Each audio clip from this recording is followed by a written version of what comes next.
Hi guys, Marian here. Welcome back to my channel. Today's video is just a chat with you guys. This is for all my subscribers that are here just because we're friends, if that makes sense. I love chatting with you guys in the comments. I feel like I've gotten to know so many of you. There's so many whose screen name handles, whatever, I instantly recognize. I look forward to reading what you're gonna say. So I just wanted to kind of give a life update because I feel like we're all just kind of struggling this week, and I think sometimes on my channel I portray my best self, which is what I want to do, but I also just want to be real and share my life and struggles, and this is such a unique moment in world history and in our world, and I just felt like chatting with you guys. So that's this video. It's probably gonna be long, rambly, so maybe get yourself a cup of coffee, maybe do the laundry and just listen. But I appreciate you guys listening to me, and I want to hear how you guys are doing. I want to talk to you guys in the comments. So without further ado, what the heck is going on? So I had this thought that when we think of the 20s, we think of the 1920s, and it's like things were so different back then, obviously, and it seems like the people who lived then lived so long ago. Like, so much has changed. They lived in like ancient times almost. And I was thinking how in 100 years from now, people will look back at the 20s and it'll be like the pandemic of the 20s. You know, just how like we look back at things like the Spanish flu and we don't really grasp the human element of it. You know, I think like there's some historical events that we still really resonate with and feel the humanity of, like the Holocaust. I, at least as a Jewish person, you know, I feel like those deaths. Whereas things like World War I is so detached that it's like, you know? And I feel like in 100 years from now, people might look back at this coronavirus pandemic and it'll just be something that people read about in history books, and kids in high school will kind of be dismissive and they'll judge things like how, you know, the government didn't do enough, or there wasn't a cure soon enough, or how many people died, or whatever it is. Sorry, my hair is bothering me. I'm a hair toucher. So yeah, it was just like something I was thinking about, how people will look back at the 20s in 100 years and how they'll probably think of us as like so far from how advanced they are now in 2120. Am I saying that right? So yeah, but back to my life. So day-to-day things are pretty good. We definitely have our moments. I have a 3.5-year-old and a 1-year-old, and it is a very physical day. I'm a stay-at-home mom, so a lot of times I really don't give myself an inch, you know what I mean? I'm like, look, this is what I signed up to do. This is what I wanted to be doing. Of course, I, thought my 3-year-old would be in preschool during some parts of the day.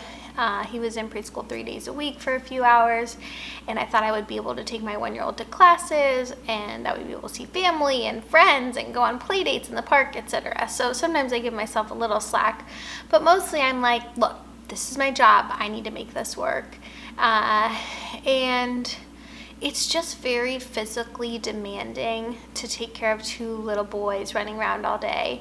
And emotionally, it's been taxing because, and I feel like we all probably are in the same boat, there's no finish line in sight. You know, when this whole thing started and different governors were like, okay, stay home and stay in place till March 15th or April 15th, whatever it was. And I think a lot of us had the false assumption or maybe false hope that meant that once we hit that date, things would be safe.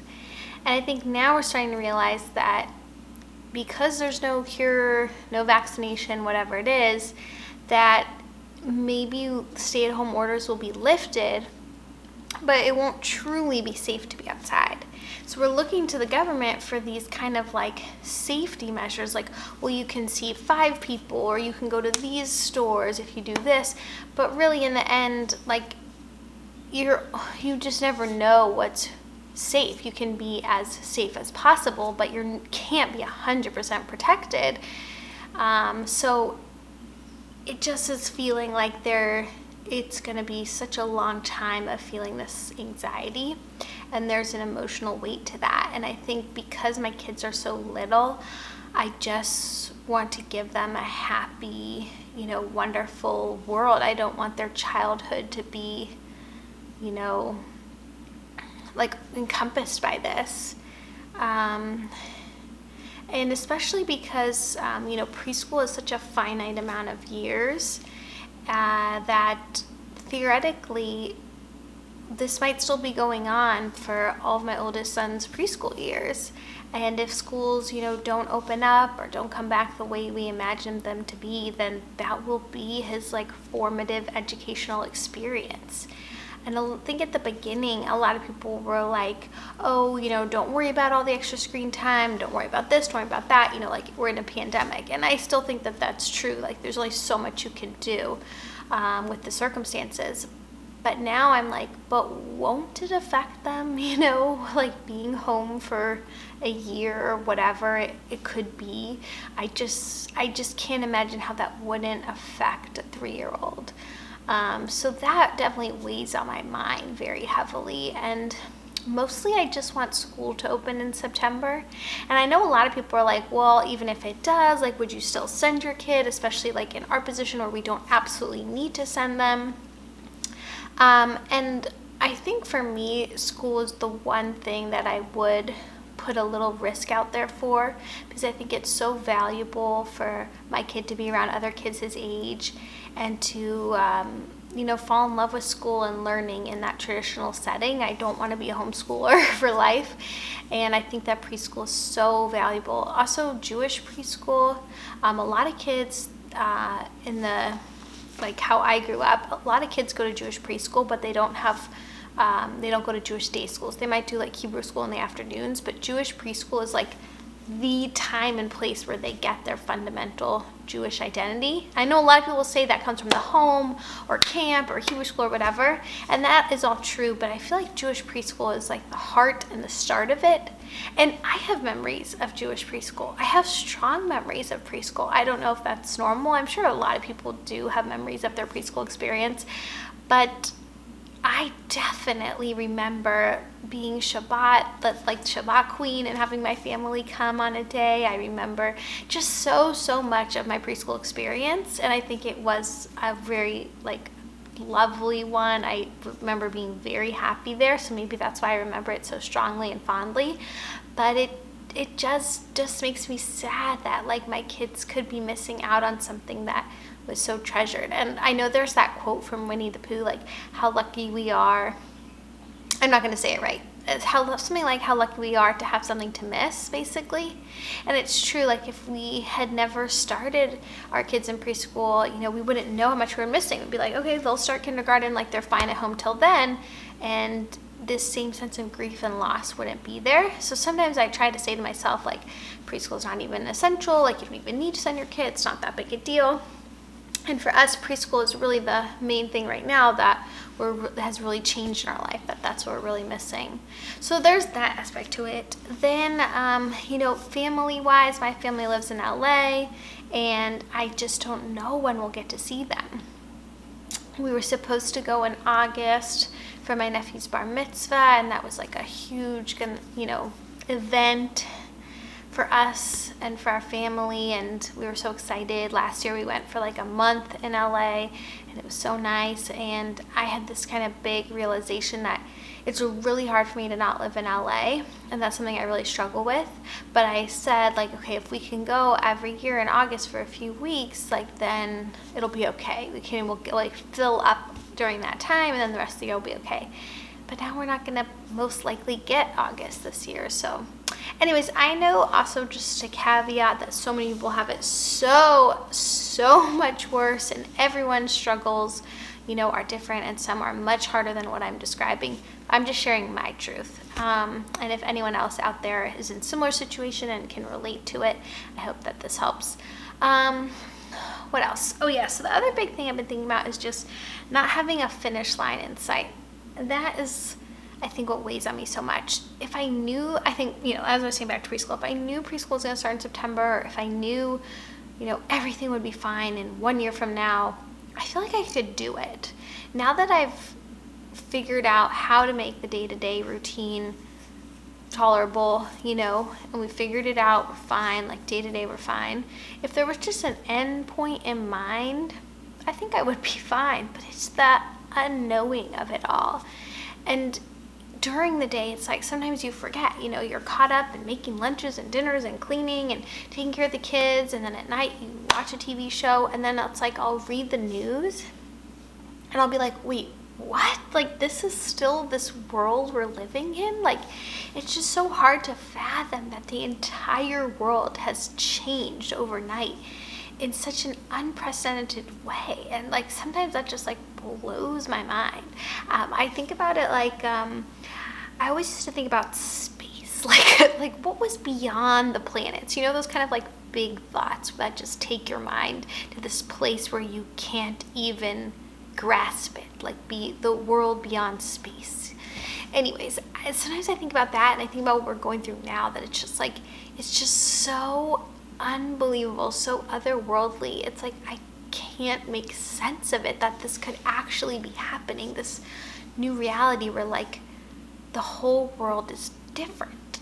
So that's just how I feel. So some days I'm just like, it's just too hard, like this is just too sad, there's too much grief, there's too much death, too much sickness. And then other times in the day, it's like everything's totally fine. I'm like, we can do this. We've done this for 2 months now. We can do it. And it's kind of like that oscillation between those two feelings. And the other thing that really I'm struggling with is as things start to open up a little bit, we've definitely said as a family we're going to be on the more cautious side because, we're in a really privileged and lucky position that we don't need to put ourselves out there. But at the same time, it's like I don't know what exactly will be safe to do. It's kind of like I was talking about at the beginning. It's like if the government says you can see 5 people or whatever it is, it doesn't mean if you only see 5 people, 100% guaranteed you won't get sick. Of course, it doesn't work like that. So it's like every decision that you make has this weight of how much danger you're putting yourself in and what risks are you taking and how irresponsible are you being. And then if you really live in this bubble, what is the long-term effect of putting that on your kids? So those are my thoughts. I'm glad I've shared them with you guys because I feel like a lot of my channel, a lot of the videos are like how-tos and inspirational or teaching Judaism, that kind of stuff. And I do love doing that. But the heart of why I started this channel 2.5 years ago now was because I wanted to be a YouTuber, and everything that meant. And a lot of that for me is just opening up and sharing honestly and connecting. So that's what I'm trying to do tonight. I hope some of my rambling thoughts made sense. I want to end on a positive note because I do want to put a little bit of positivity out there, and that's just to say that we have done hard things the past 2 months. We can do hard things. If somebody said 2 months ago that we would have to do this, I would be like, what? No, we can't. It's impossible. It's too hard. But yet day to day we've done it, and we've had so many wonderful things come of it. I was thinking about how much time my boys get to spend together in a way they otherwise wouldn't have, how much time I get to spend with them, and their dad and my husband get to spend, the same person gets to spend with them, and how we were living for the weekend before and so busy and so rushed, and now we just have this like beautiful uninterrupted time. My son is doing all this artwork with me, which he never used to do. We're baking so much. The boys are just playing outside on warm days, just like totally free and wild and dirty and messy. And it's those elements of childhood we just seem to never have time for before, and they just didn't happen as much. I get to take wonderful photos of them and capture memories, and I appreciate for them. I never would wish it to be this way, but I do try to find those moments of blessings within these times of hardship. So that's it. I've gotten it all out now. I feel better. Thank you guys for listening. Definitely chat with me in the comments. I want to hear how you guys are doing. And I'll see you in the next one. Bye.